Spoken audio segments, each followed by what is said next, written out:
3, 2, 1. Here we go!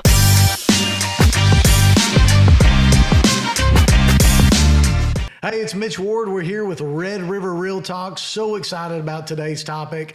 You know, we're talking about money things, investments. Also going to lead into a little bit of business about what's going on in the environment right now with the FTC cracking down on transparency. We're excited about that. But I've got my good friend and general sales manager of the fastest growing Ford store in the state of Arkansas. That's right. And honestly, it's got to be the most awesome Ford store in the state of Arkansas. When you walk into this store, you can feel the favor of God over it. It's awesome, the feeling we have, and John's a big part of that. And go ahead, John, introduce yourself. It's a huge deal to be a part of something that we started from nothing almost. Ford store going from 20 units to over 200 units, and end of the day, we give it to God, because without God, we wouldn't have anything. And I give Mitch is a great person to work for and gives us that opportunity to grow every day. So it's been a blessing. Yeah, it's really cool. We of course, we could probably have a 20, 30, 40-minute podcast just talking about the story of us buying that store. But today we're talking about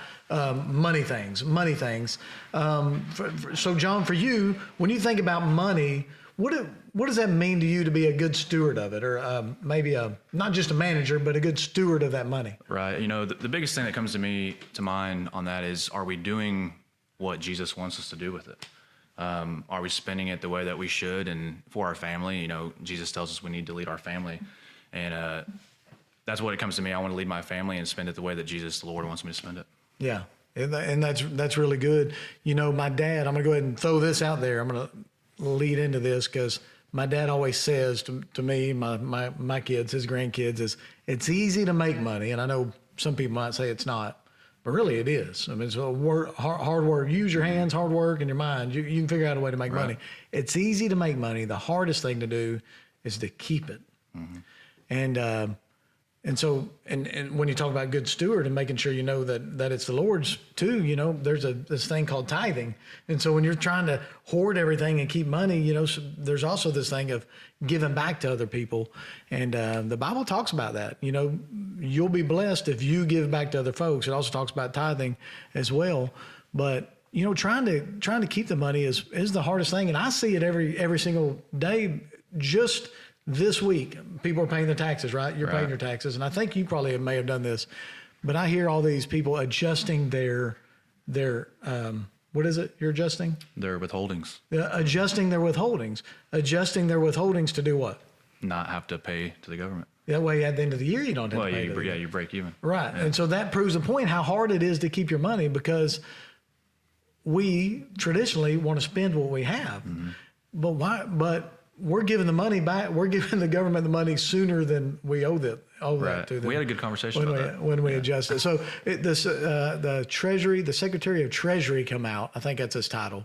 Came out this week and said, "Hey, go adjust your withholdings." The opposite of what we, everybody, our employees have been trying to adjust it. He said that's an automatic pay raise, but when we get mad that one time a year, oh man, I had to cut another $3,000 or $4,000 or $5,000.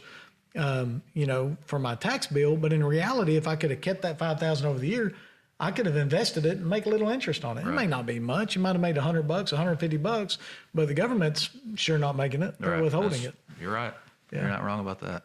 So anyways, that's my idea on that and trying to retain your money. But let's go back to from a faith standpoint, how do you view your money as something we're entrusted with rather than something you just own?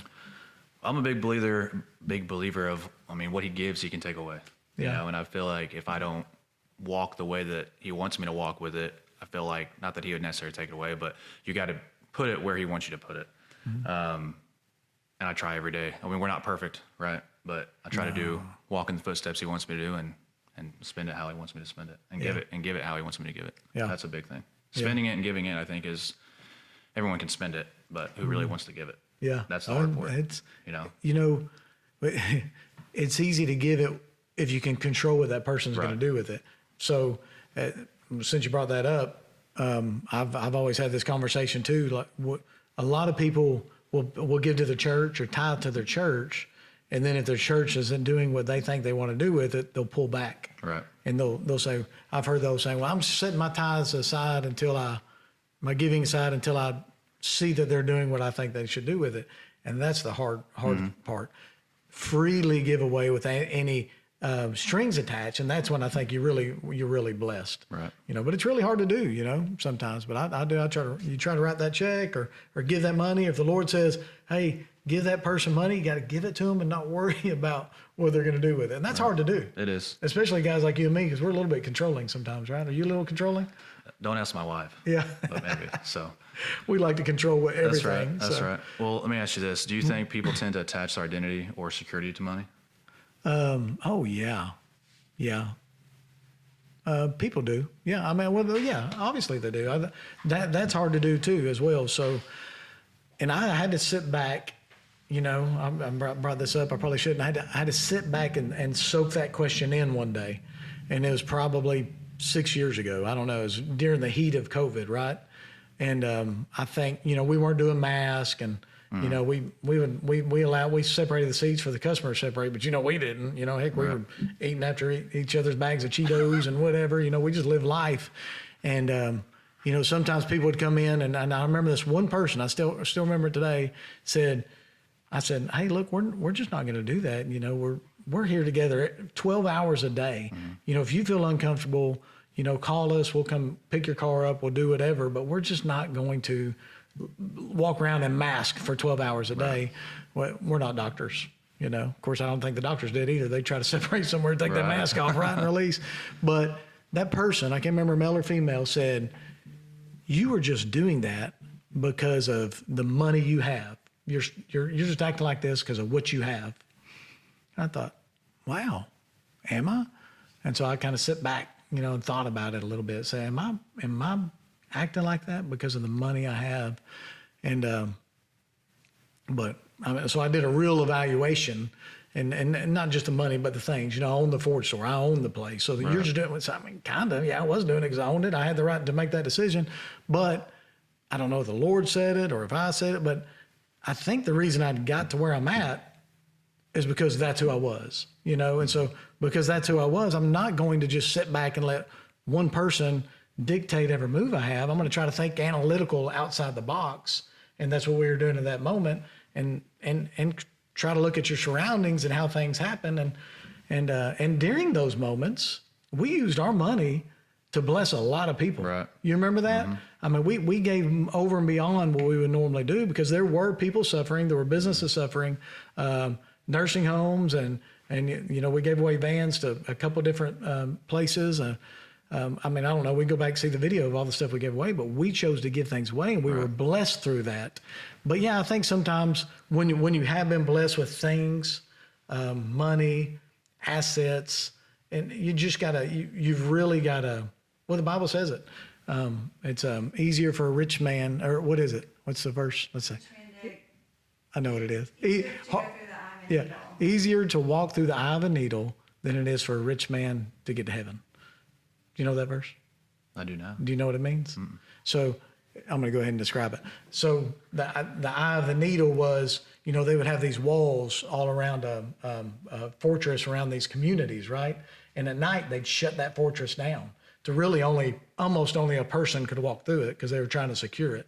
So for a camel, I don't know if I'm telling this true, this is what I've heard before. Matthew 19:24, it's easier for a camel to walk through the eye of a needle than it is for a rich man to get to heaven. So for that camel to be able to, again, this fortress was there. At night, they would secure it and make it smaller where only certain people could walk through, and they were able to keep a better eye on it, right? They secured the borders back then. It's kind of crazy.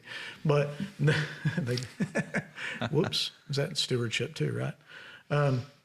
So for the camel to walk through it, he had to get on his knees and crawl through that eye of the needle to get through there. And so it's not saying that it's impossible for a rich man to get to heaven, but it's saying you got to hit your knees and you got to humble yourself and you got to realize I'm not here because of anything I've done. I'm here because of what the Lord has allowed me to have and what the Lord has given me stewardship over. And I need to hit my knees every single evening and say, thank you, God, for what you've given me. Thank you, Lord, for what you blessed me with. Bringing up hitting your knees, Millie, it's funny that you said that. It's ironic. She sent me a video the other day, and it was talking about this guy it was video of him, your sales are great, hit your knees. Your sales are bad, hit your knees. What are you doing? Everyone wants to praise it when it's good, right? But what are you doing when things aren't going the way that you think they should go? Yeah. Are you still hitting your knees and giving them the grace and the praise? So I'm glad you brought that up. And then she sent that to me. So that's right. No matter, if everything that we've done, everything you say we've done with the ability of the Lord to lead us here. If it stops today, I'm so thankful of where I've been. Right. You know what I mean? And I'm so thankful of where he's going to take me. It could be the next place, but it may not be financially. In the worldly eyes, we look at everything around financially, and you have to. Another thing my dad always says, I use my dad a lot, right? So I think I did last time too, is, and I don't know, he may not want me sharing this one, but it's really true. Money's not everything, but it's 99.9% of everything in this world. Can I agree with that? And unfortunately, money makes the world go round. Yeah, right. And that's what in this world. That's related in this world. And so, if you're not managing your money properly, you're going to suffer. Right. All your life if you don't learn how to manage it. Right. Yep. So since we're talking about that, can you share a time? You may not want to do that. Can you share a time where you've handled money wrong or made financial mistakes that taught you valuable? How long we got? Yeah. Obviously when you're young, you look for guidance, but I think as part of being young, you have to make mistakes and learn from those mistakes. I think it's a part of growing and maturing and being able to be obedient to the Lord, right? Yeah. So, I've had my fair share of credit card stuff, and I've learned my lesson. Credit cards from are the that. devil. Yeah, I'll tell you a story. It's funny. I was in Georgia in the military, and I wanted to buy this 4-wheeler. So I had this Discover credit card, and I thought it'd be a good idea to put it on this Discover credit card. I didn't know why I didn't run my credit and pay, How old were you? 24, maybe. Okay. So I was, I'll just put on this, right? It took me, I sold the 4-wheeler, and I was still paying, so that's one of those things that I get brought back with those lessons, so it's, you got to live and learn. See, I was 19 when I went off to college, and credit card things. I was 19 when I went off to college, and I got a credit card. They gave me a credit card where I could get for $2,000 limit. 19 years old, had no credit, no nothing. Of course, I've been blessed. My parents blessed me. I watched them, and my dad was very, very frugal.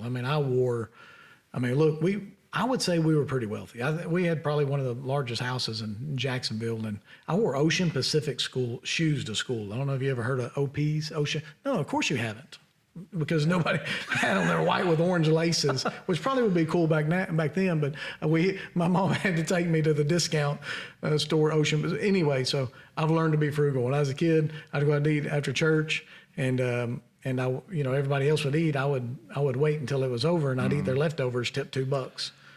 It's funny you said that. We went to lunch before. I think we went as a group, and I think you were busy. You came in late or something, and everybody was done. And you're like, you guys done? Yeah. You started eating, and I'm like, you're like, well, that's what you don't want to waste it, right? So I've always been very frugal. But what were you talking about? I done forgot about it. I started telling that story. I don't remember. I think Brad credit card. Yeah. Oh, okay, I'll go back to that. Credit card. So I got that so I cut the credit card off. I didn't want a credit card.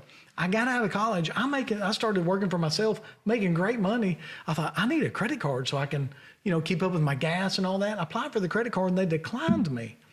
I was a 19-year-old kid without a job. They gave me a $2,000 limit. Right. I started making money, and they declined me a credit card. It makes sense.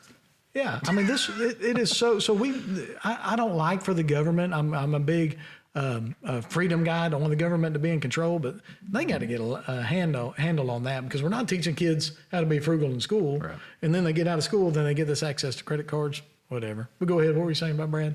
Brad was telling me a story a long time about you being frugal, about going to lunch, like you came in late or something, and everybody was done eating, and you're like, you guys done eating that? Yeah, okay, I'll eat it.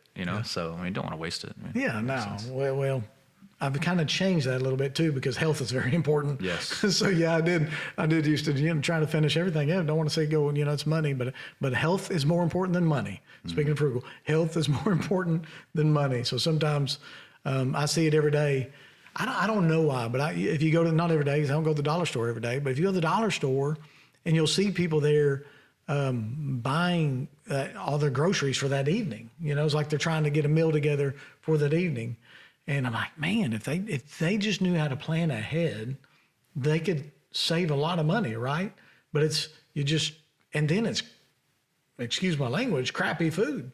You know, they're getting crappy food, putting in their body, and we know that that goes to affect you in the long run. And so, I don't know, if you're watching this out there, try to plan ahead, plan your meals ahead, and don't go waste the money. Look, I appreciate the dollar stores.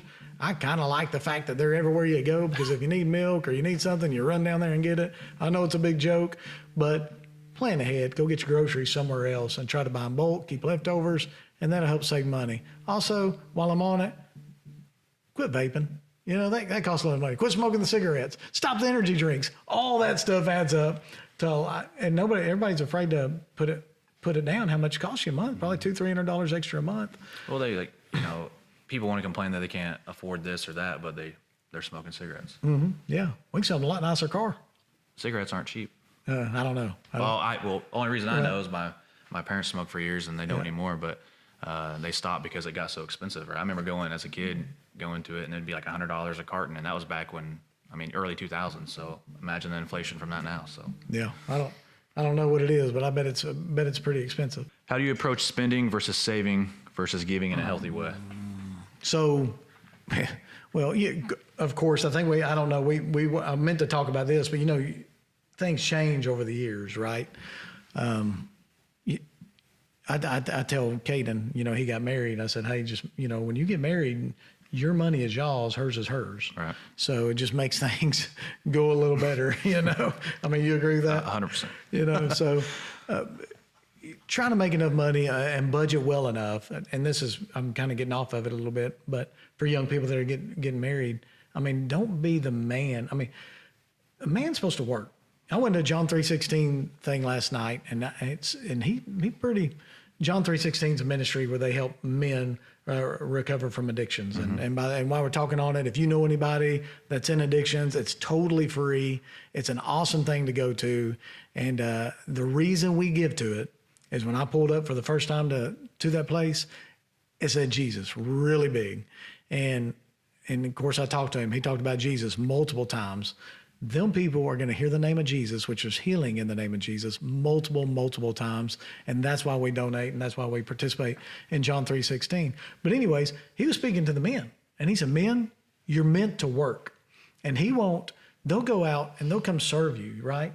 If you're a donor or a contributor, they'll come serve. As a matter of fact, they don't want you to contribute if you won't let them come serve, because he wants to teach these men how to get out and work. Because you learn to work with your hands, you can always go make money. And so back to being said, make sure you're the man of the house. Make sure and I know there'd be some people, feminists out there, that maybe not agree with it, but there's nothing wrong with the woman making the money, don't get me wrong, but you never need to make sure that you have to rely on just her, right?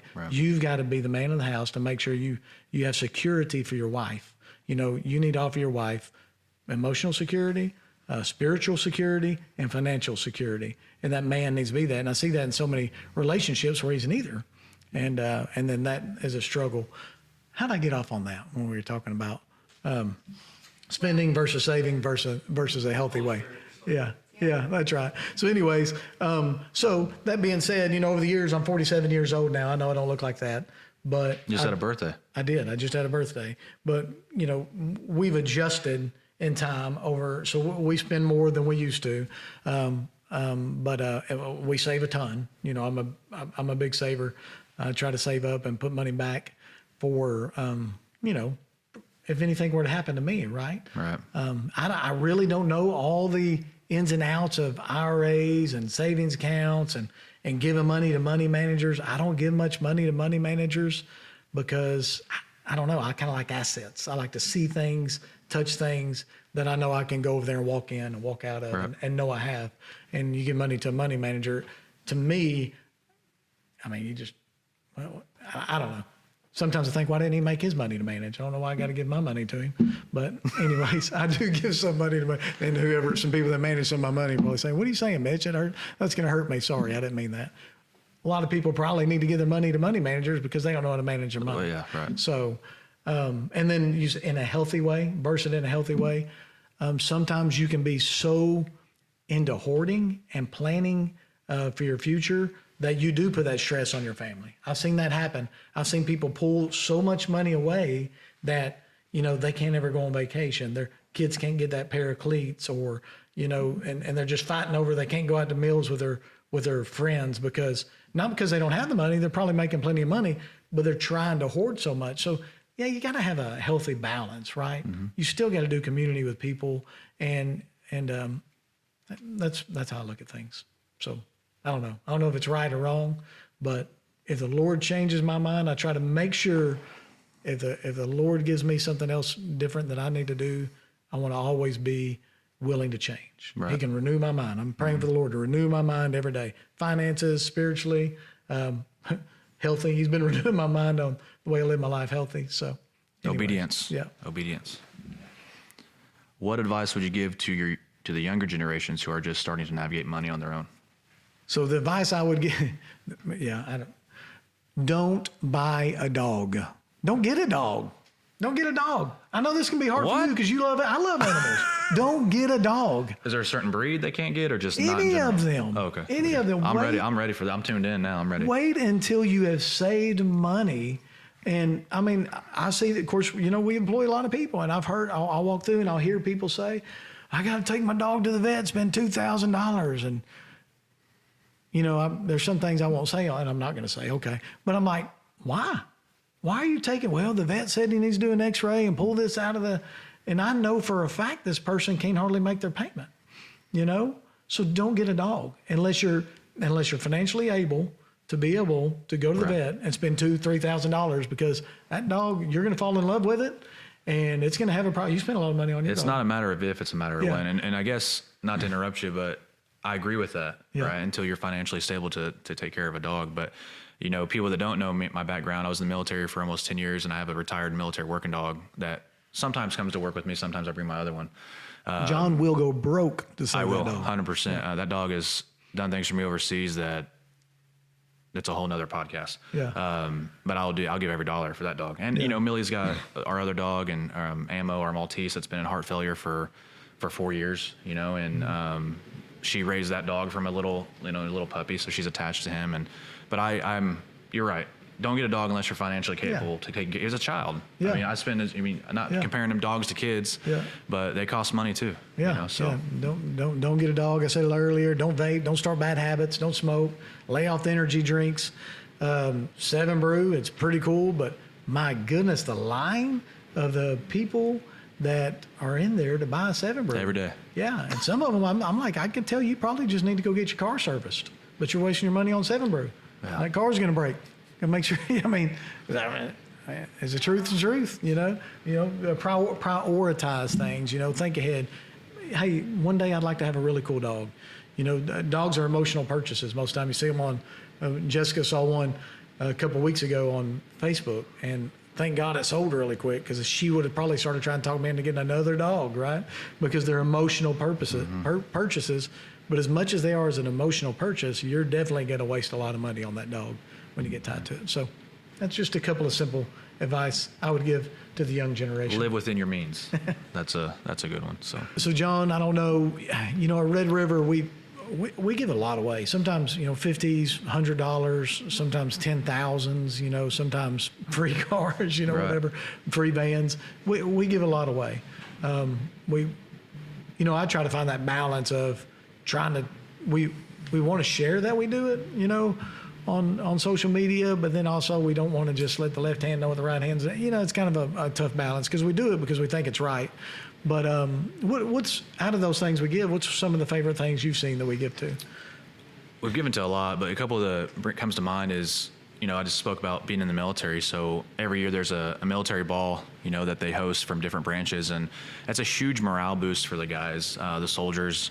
And being able to get, they dress up like a prom. It's almost like a prom. Mm-hmm. And they wear their Class A's and their uniforms and dresses and stuff. And the spouses wear the dresses or whatnot. But it's huge to give back to them and be involved with them, because it is huge morale. You know, a lot of times these guys are deployed overseas and they come back and they either miss one or they haven't been to one in years because of missions or, you know, deployed overseas. So it's a huge part that I like to be, that you allow us to be, and they allow us to be involved in. And then I know there's a couple of times for school, like we've given food to schools and stuff where Dalton's come and grab me. We go to Walmart and we got 4 or 5 cart full of stuff. And I'm like, Dalton, how much are we spending? You know, and I'm good with it. You know, so it's like, yeah, we've got to do this. We need this, and we need SpaghettiOs, and so it's humbling. You know, that's what it is, especially when you take it to these schools and knowing that these kids are gonna have something to eat for at least a little while. You know, and that's a huge deal for us. So. Yeah, I think that's really how community and how life is supposed to work. Also, I believe it's biblical of how the church is supposed to serve the community too, just the church itself and the people that are a part of the church. If everybody did their part, if everybody in the world were to be a part of a church, pay their tithes, that church would never need anything. That church and businesses like ours together would be able to serve the community, and we'd never need the federal government. You ever think of that? How awesome would that be to get the federal government? Then people would give to schools and whatever, and schools could do what they want without having the federal government tell them how they're going to do it. Right. So anyhow, I think biblically that's how it should have been back years ago. But the federal government stepped in, and now we bend our rules so that we can make sure we get our money. I don't know why I got off on that again either. I get so sidetracked. Yeah. But thank you for that. Yeah, I love. I mentioned John 3:16. We give to that. You know, mission based.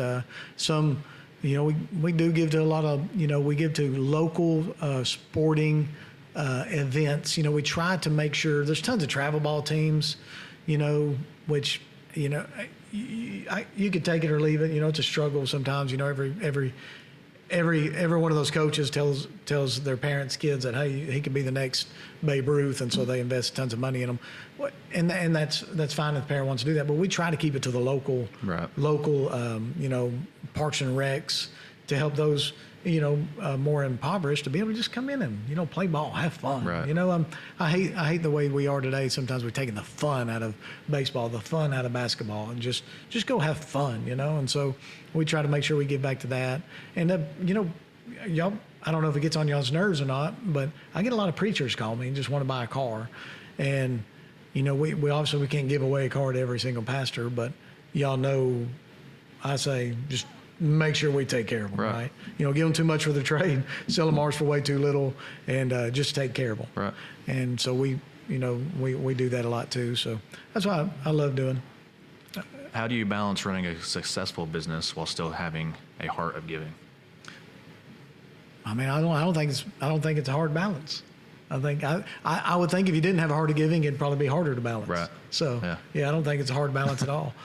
And you know, and honestly, I've been doing this now for well over 20 years, and you guys run my business. I mean, you guys do a great job. You know, it's all about the good people, right? That's right. So that's right. I get to just spend what y'all make and give it back to other people. Yeah, that's right. Let's talk about this. Here's something. We're kind of we're going a little bit off of the good stewardship of money, but what we are going to talk about, what's been on my mind lately, is a price transparency, right? So you got these third-party vendors out there. You got Car Gurus, that they were the first ones to come out and advertise to the public. Hey, if you go on my website, I'm going to help you find the best price. So they've got them rated by good price, better price, and the best price out there. And I think they probably started out with good intentions. They're trying to pull off these third parties. First of all, they pulled all the information for free. They got it. And then they would tell us dealers, hey, look, I got you a lead. Well, it wasn't a lead. Somebody would look at a car, and they would get their cookies somehow and have their email address. And we'd email the people. They're like, I'm not looking at a car. But anyways, they were smart. And then once they got all that information, then they started charging us dealers, you know, $2,000, $3,000, $1,500, $3,000 a month to actually get that information from the customer, which we see it all the time. We'll call that customer back. I'm not looking at a car. FTC needs to get down on them, right? But what has happened is it's pushed every dealership into going to the bottom price, which is fine. You know, that's okay. That's what customer doesn't want to see, be able to look at the bottom price. But what they don't take into consideration is yours has a good Carfax, mine has a bad Carfax, yours is a one owner, Mine's a 3-owner. Yours has paint damage down the side of it. Mine does not. They don't take any of that consideration, into consideration. But in the heat of trying to chase to the bottom, I'm seeing these dealers go out and buy cars at the auction, come in and put them online lower than what they paid for them in the auction. I know for a fact. And now I've learned from a fact, if you email them to ask for an out-the-door price, say it's online for $29.95, right? $29,000. Let's say $29,000 even. So, hey, I'd like to come buy that. What's my out-the-door price? Well, sir, when's a good time for you to come in? I really just want to buy the car. I'd like to know what I'm going to pay for it. Well, that's great, but can I have my sales manager call you and talk to you about those numbers? Sure, that's fine. Sales manager calls and says, hey, when's a good time for you to come in so we can go over these numbers and see if we'd rather you test drive that car before we finalize the deal. Well, Car Gurus tells me it's $29,000. Why are you giving me such a runaround? Right. And I know for a fact that they are telling them there's a $2,900 certification fee after we ran it through the shop. We failed to put that on the price, or a $1,900 certification fee. We failed to put that on the price, and we don't do that. No. We've got a $129 fee. Go ahead and tell how we do it. Yeah, the transparency is huge. I mean, people, and they look at a car for one reason. Either they like the color or it's the price. They don't know the person they're talking to on Car Gurus or Cars.com. So they see the price and they say, hey, I want to buy it. Well, you can't buy it for that. You got to buy it for this. So that's why there's such a stigma or a wall up in the auto industry, because people lie. Yeah. And that's something that I'm very proud of that we don't do, and we don't represent that. Like, if you want to buy, if we advertise a car for $29,000, it's $29,129. There's just a $129 doc fee. And we're changing that to make sure that's on the website. Right. And honestly, if you come in and say, I'm not paying the doc fee, we're going to lower our price to the $129. Right. I mean, we're going to make it. I'm not going to lose your business over right. $129. Yeah. So the transparency is huge, and you can't change the world, but we can try to change the world and change the auto industry and how we do it. And I think we're doing a great job of it, clearly. Very successful, but I mean, that's just the stigma. Yeah, and I know why these other local stores are doing it, because it's not just you're not buying out of the newspaper in Arkansas anymore. It's broad. Right. And if somebody's looking for a car, they may go to Alabama. So we had a store for a little while in Alabama. In Alabama, I can advertise that price for $20,000. In Arkansas, the most fee you can charge $129. So listen, folks, if you go anywhere to buy a car and it's online for a certain price and they try to charge you anything over $129, that is illegal. They'll try to call it a certification fee. They'll try to call it something. But if they got it marked at that price, they've got to sell it at that price. Every now and then, and all of us have disclaimers, every now and then we do price through a digital thing, and there may be a computer glitch. That's an every now and then. But if it's their practice to charge you an extra $19.95 or $29.95, folks, that's illegal. And here's what I don't understand. Why wouldn't you get up and walk out? Why wouldn't you get up and walk out? You have the right to get up and walk out. And so I got to thinking the other day, here's why they probably don't get up and walk out. That salesman probably sits right across the table from you, and the salesman maybe think he's telling the truth because it may be the only place he worked at, and he may say, every dealership does this. Well, you're watching right now for a dealership that does not do it, and I would dare say that 80% of car dealerships in the state of Arkansas do not do this. Most of them are small, rural dealerships, but they care more about their name than they care about profit.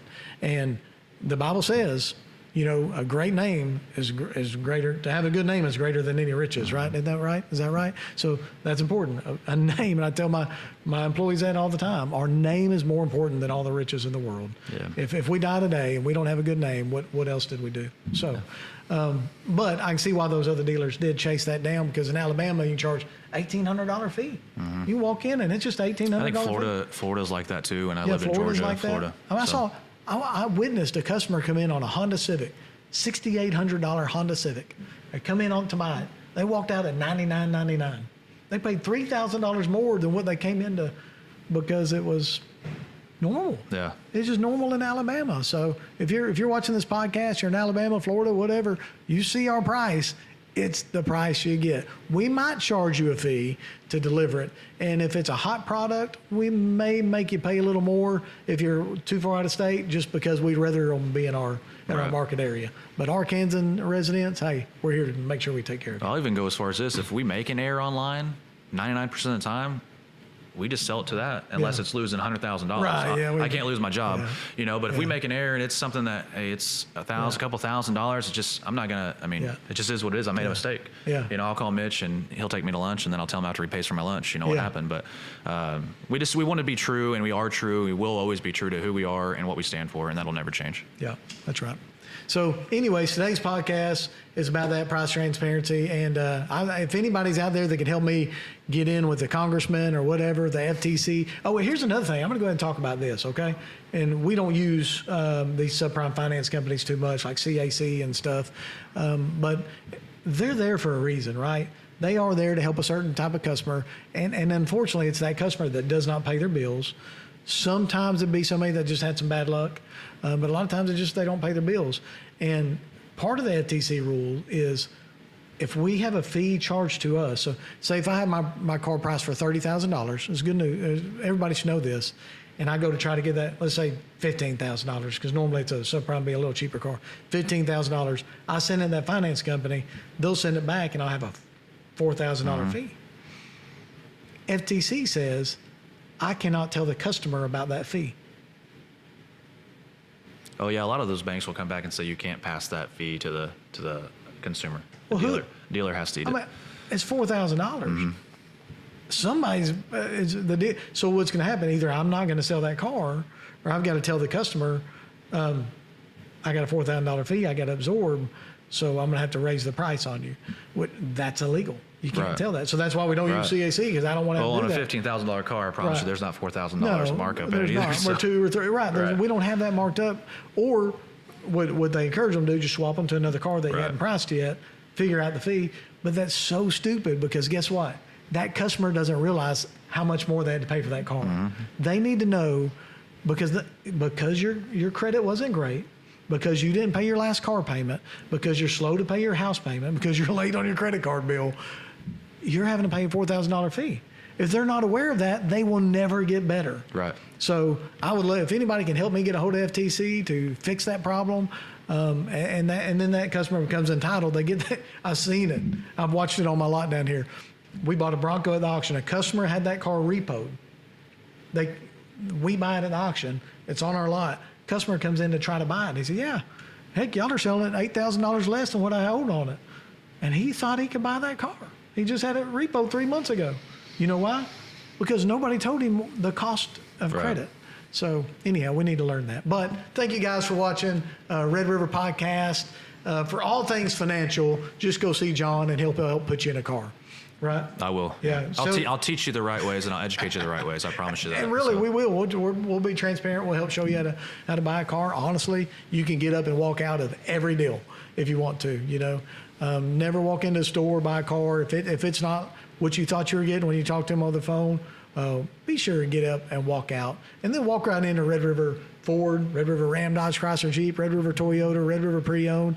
We're going to take care of you. That's right. So come check us out. Thanks for watching Red River Real Talk, and see you next time. See ya.